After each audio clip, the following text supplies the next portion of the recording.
Honourable members, all those who had given names have participated in the discussion on the Appropriation Number 2 Bill 2026.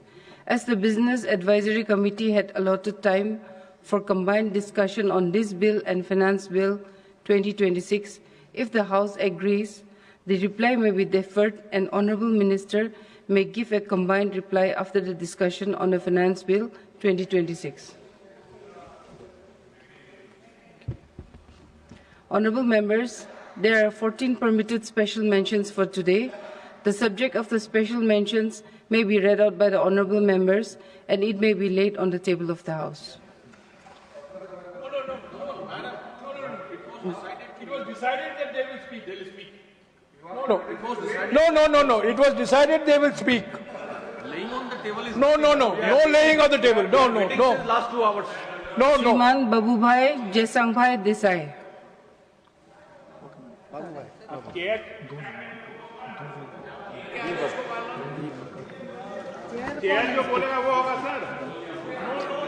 Okay, those who want to speak can speak. Yes.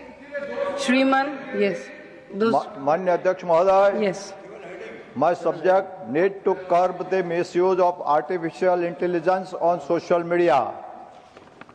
माननीय अध्यक्ष महोदय, मैं social media platform पर कृत्रिम बुद्धिमत्ता artificial intelligence के बढ़ते दुरुपयोग की गंभीर समस्या की ओर ध्यान आकर्षित करना चाहता हूं।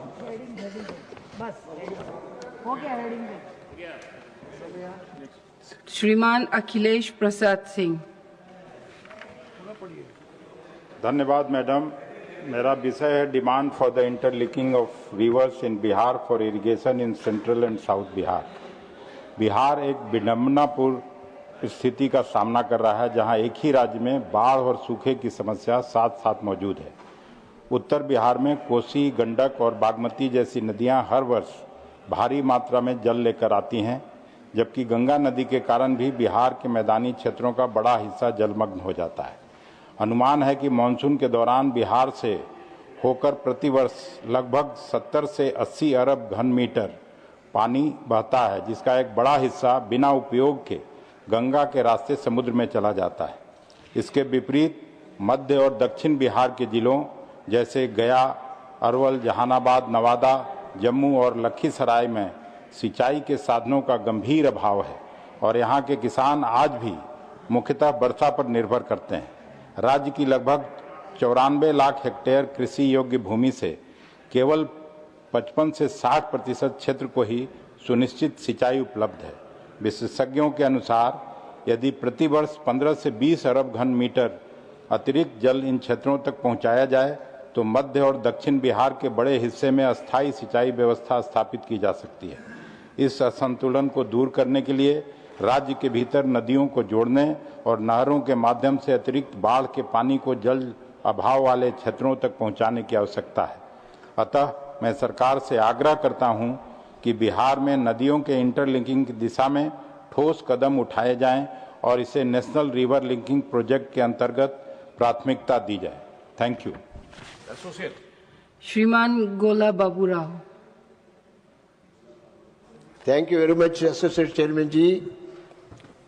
Honorable Prime Minister announced the giving 25 lakh more domestic LPG connections under PM Ujjwala Yojana to poor women during 25-26 to clear pending applications. PMUY is providing LPG connections to adult women from poor households, and so far 10.33 crore connections are given. This has been appreciated by women who otherwise suffering by burning solid fuels like wood during the crop residues. Women preferring LPG gas since it lowers indoor air pollution, leading to better respiratory health. Secondly, everybody appreciating that Government of India is giving 300 rupees subsidy per cylinder for 9 refills to ease financial burden on poor women. 9.72 lakh connections are given to poor women in AP, Andhra Pradesh under PM Ujjwala, for which they are grateful to Honorable Prime Minister. Out of these, 1.74 lakh belongs to scheduled caste and scheduled tribe communities. but there are still 60,000 applications pending from poor women for LPG connections from Andhra Pradesh. As all applications are just eagerly waiting for that they would get connection out of 25 lakh approved. Hence, I request the government to consider 60,000 applications from Andhra Pradesh and provide poor women LPG connections at the earliest. I also request for increasing LPG subsidy from 300 rupees now being given per cylinder to 500, which will go a long way in easing financial burden on women. Thank you. Shriman Harsh Vardhan Shringla. Madam, I seek to draw attention to the need to preserve the Darjeeling Himalayan Railway, popularly known as the Toy Train, a UNESCO World Heritage Site under the Mountain Railways of India. Built in 1881, this engineering marvel connects New Jalpaiguri to Darjeeling across fragile Himalayan terrain. For over 140 years, it has symbolized the region's cultural identity and attracted tourists from abroad and in India. However, serious operational and maintenance challenges now threaten its survival. Despite efforts by the Ministry of Railways, the railway corridor has gradually shrunk, compromising safety and efficiency. The line passes through landslide-prone areas where heavy rainfall frequently damages tracks and disrupts services, requiring constant maintenance and restoration. Aging steam locomotives also demand specialized maintenance and customs-built parts, necessitating sustained technical and financial support. The vision of Vikas Bhi, Virasat Bhi rightly emphasizes balancing development with heritage conservation. This railway embodies that vision must be preserved through sustainable tourism and infrastructure strengthening. There is a need to enhance visibility through strategic marketing and to develop an integrated tourism ecosystem linked with local culture and livelihoods. Active participation of local communities, tourism stakeholders and self-help groups can generate employment. Skill development of youth and railway staff in heritage conservation and modern maintenance is equally essential. I urge the government to formulate a comprehensive conservation plan with adequate funding, infrastructure restoration, corridor protection and disaster mitigation measures. Preserving this railway is preserving a living heritage and the identity of the hills. Thank you, Madam Deputy Chairperson. Dr. Ashok Kumar Mittal. Thank you, Madam, that you have allowed me to speak on my concern over rising cost of educational loans and demand for reforms in loan repayment rules. Ma'am, Standing Committee on Education की 372वीं report के मुताबिक 2014 से 2025 के बीच active students के loan account की संख्या 23,36,000 से घटकर 20,63,000 रह गई है। लेकिन दूसरी तरफ लोन अमाउंट 52,000 करोड़ से बढ़कर 1,37,474 करोड़ हो गई है। इसका सीधा अर्थ है कि हायर एजुकेशन बहुत महंगी हो गई है और आम छात्रों के लिए लोन लेना मुश्किल हो रहा है। पीरियोडिक लेबर फोर्स सर्वे की रिपोर्ट के मुताबिक अनएम्प्लॉयमेंट रेट भी 5.2% तक पहुंच गया है। आज बेरोजगारी के कारण लोन लेने वाले बहुत से छात्र अपने लोन की ईएमआई नहीं चुका पा रहे हैं और नौकरी ना होने के कारण वे आर्थिक तंगी और बैंक के रिकवरी दबाव का सामना भी कर रहे हैं। अगर उन्हें कोई नौकरी मिल भी जाती है तो उनकी शुरुआती तनख्वाह इतनी कम होती है कि उसमें घर का खर्चा चलाना और लोन पेमेंट की भारी ईएमआई भरना असंभव हो जाता है। इसी कारण एजुकेशन लोन में डिफॉल्ट्स आ रहा है और ग्रॉस नॉन परफॉर्मिंग एसेट्स 3.8% तक पहुंच गया है। इन हालात को देखते हुए मेरी सरकार से मांग है कि कोलेट्रल फ्री लोन की सीमा 7.5 लाख रुपए से बढ़ाकर 20 लाख रुपए की जाए। दूसरा, छात्रों को नौकरी ढूंढने का समय देने के लिए मोराटोरियम पीरियड को 1 साल से बढ़ाकर 2 साल किया जाए। तीसरा, बैंकों में इनकम कंटिजेंट रीपेमेंट मॉडल्स लागू हों जहां छात्र की इनकम के हिसाब से ईएमआई तय हो।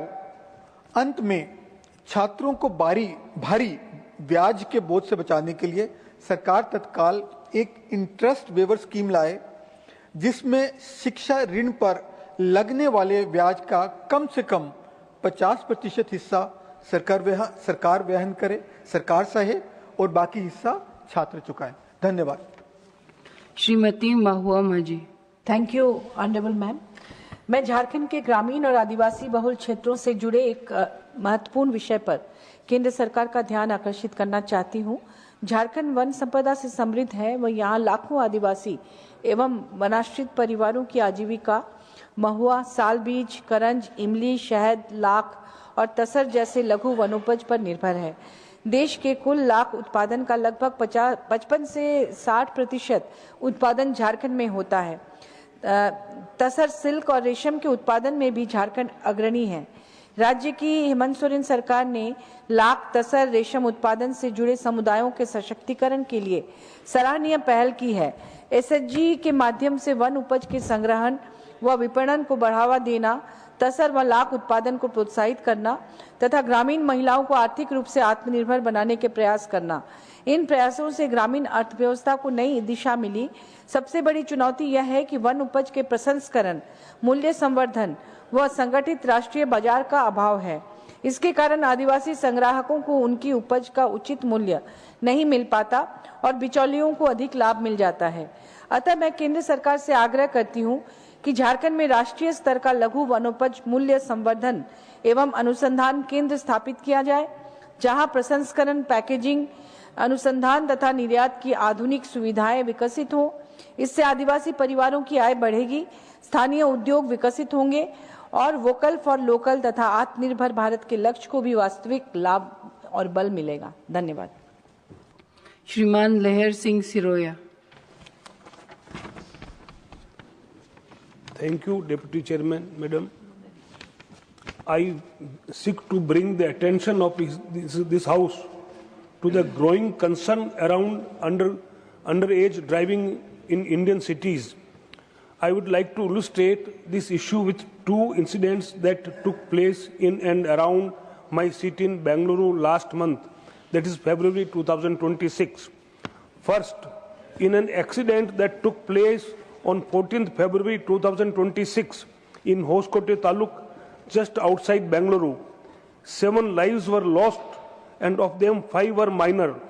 In this accident, a teenager was driving an SUV at 150 kilometers per hour. 2 days later, on 16th February, on Tumkuru Road, in the outskirts of Bangalore, 5 youngsters in a car were killed, among whom 3 were minor. Again, in the driving seat was a teenager. Cases related to teenagers driving has risen consistently in Bangalore city in the last 2 years. The police have booked around 414 cases in 2025. This is not the story of the Bangalore city alone. I have been reading similar media reports from Delhi, Pune, Nagpur, Chennai, Hyderabad and Visakhapatnam, among other cities. Minors who get behind the wheels don't just put their lives in danger, but endanger others on the streets too. In many cases, rich kids run over the poor. There are enough rules and they are fine, but they have not stopped underage drivers from seeking their thrill. Parental oversight alone is not enough here. Therefore, I sincerely urge the government and Ministry of Road and Transport and Highways to develop an effective multimedia social campaign on undertaking driving. Thank you, Madam. Shriman Mastan Rao Yadav Bida. Madam, Honorable Madam Chairperson, I draw attention of the government to the urgent need for integrated development of the Bagngam Canal corridor in Andhra Pradesh, particularly in Potti Sriramulu Nellore district.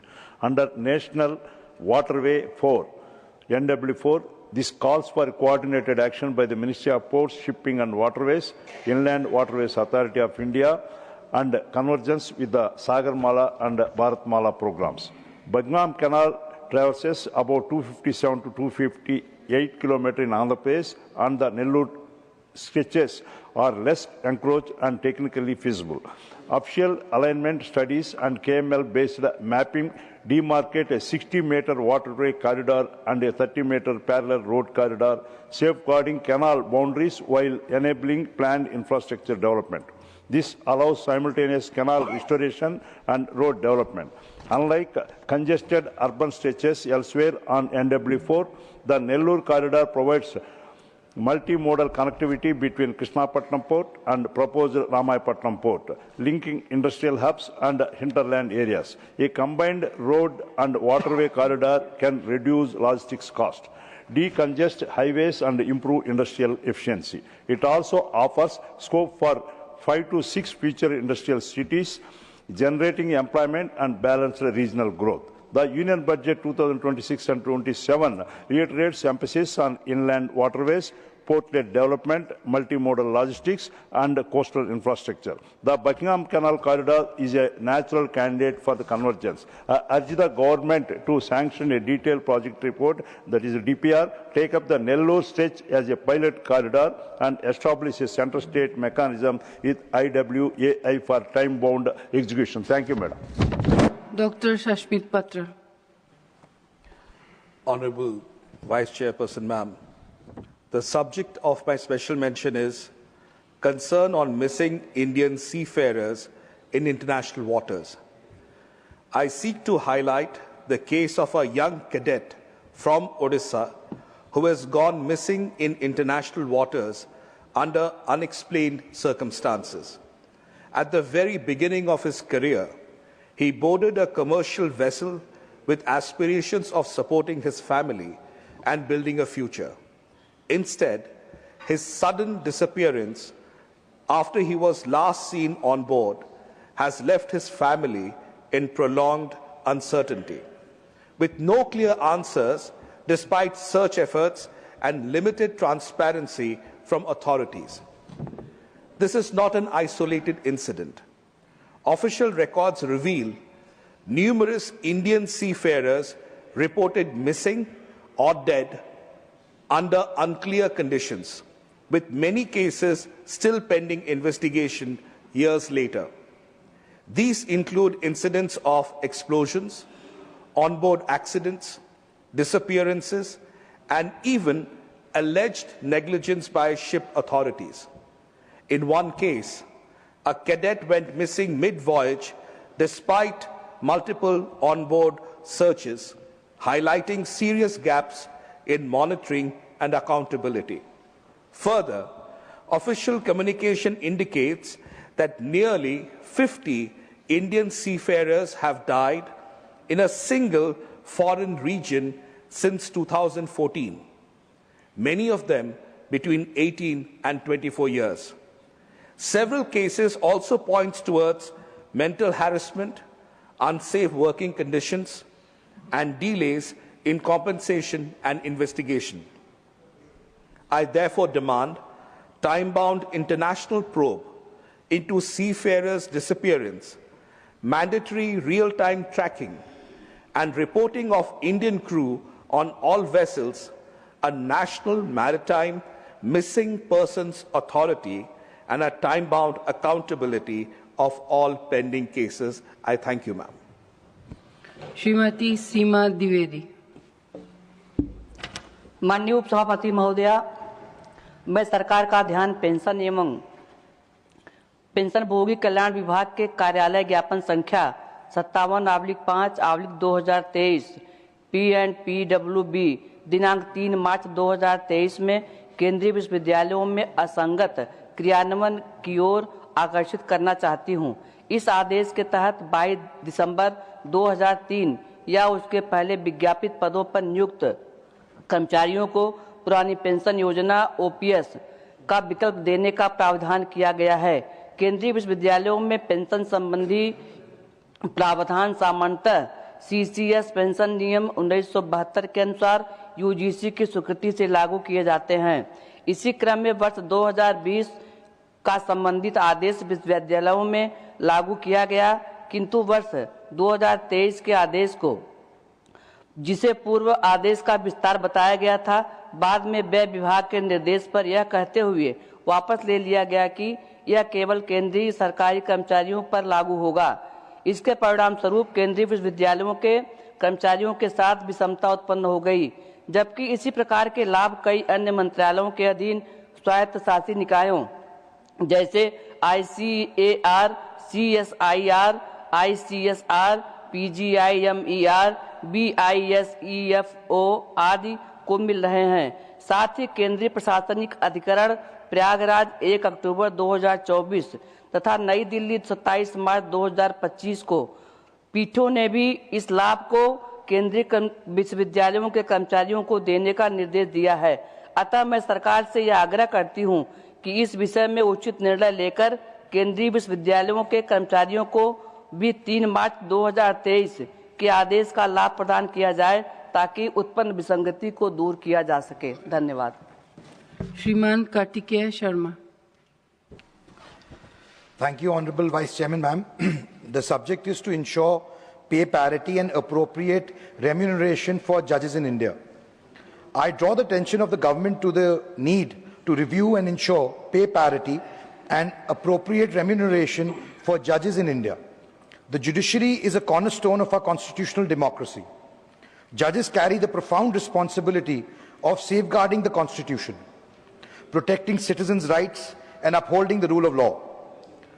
However, despite the critical nature of this responsibility, judges in India receive significantly lower remuneration compared to their counterparts in many other major democracies. This disparity becomes even more concerning when we consider the demanding nature of judicial work, the high standards of integrity expected from judges, and the need to attract the most capable members of the bar to the bench. Competitive and dignified remuneration is not merely a matter of compensation.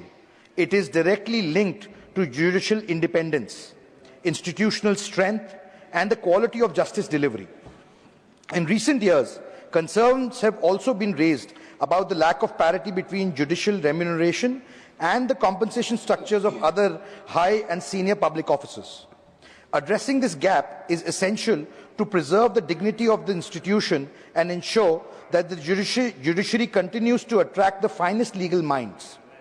I therefore urge the government to undertake a comprehensive review of the salary and service conditions of judges, keeping in mind international benchmarks and the principles of institutional parity. Strengthening the conditions of service of judges is ultimately an investment in the credibility, independence and effectiveness of India's justice system. Thank you. श्रीमान दिग्विजय सिंह। धन्यवाद माननीय सभापति महोदय। मैं सरकार का ध्यान देश की एक महत्वपूर्ण आदिवासी भाषा गोंडी भाषा को भारत के संविधान की 8वीं अनुसूची में शामिल किए जाने की आवश्यकता की ओर आकर्षित करना चाहता हूं। गोंडी भाषा भारत की प्रमुख प्राचीन आदिवासी भाषाओं में से एक है, जिसे देश के अनेक राज्यों जैसे मध्य प्रदेश, छत्तीसगढ़, महाराष्ट्र, तेलंगाना तथा आंध्र प्रदेश में बड़ी संख्या में लोग बोलते हैं। यह भाषा गोंड जनजाति की सांस्कृतिक पहचान, परंपराओं, लोक गाथाओं और ज्ञान परंपरा की वाहक रही है। विभिन्न अध्ययनों के अनुसार गोंडी बोलने वालों की संख्या लगभग 1 करोड़ 30 लाख है, परंतु अभी तक इसे संविधान की 8वीं अनुसूची में स्थान नहीं मिल पाया है। इस कारण भाषा के संरक्षण, संवर्धन तथा शिक्षा और प्रशासन में इसका उपयोग को अपेक्षित प्रोत्साहन नहीं मिल पा रहा है। आज जब देश अपनी भाषाई और सांस्कृतिक विविधता के संरक्षण के लिए प्रतिबद्ध है, तब गोंडी भाषा को संवैधानिक मान्यता देना अत्यंत आवश्यक है। इससे आदिवासी समाज की सांस्कृतिक विरासत को संरक्षित करने के साथ साथ उनके आत्मसम्मान और पहचान को भी सुदृढ़ किया जा सकेगा। अतः मैं केंद्र सरकार से आग्रह करता हूं कि गोंडी भाषा को संविधान की 8वीं अनुसूची में शामिल किए जाने की दिशा में आवश्यक कदम उठाए जाएं तथा ताकि देश की इस महत्वपूर्ण आदिवासी भाषा को उसका उचित सम्मान और संरक्षण मिल सके। Tribal affairs minister sitting. माननीय आप यहाँ विराजमान हैं, आपसे अनुरोध करूंगा कि इसको आप हमारी सिफारिश करें। श्रीमान माननीय राघव छात्र।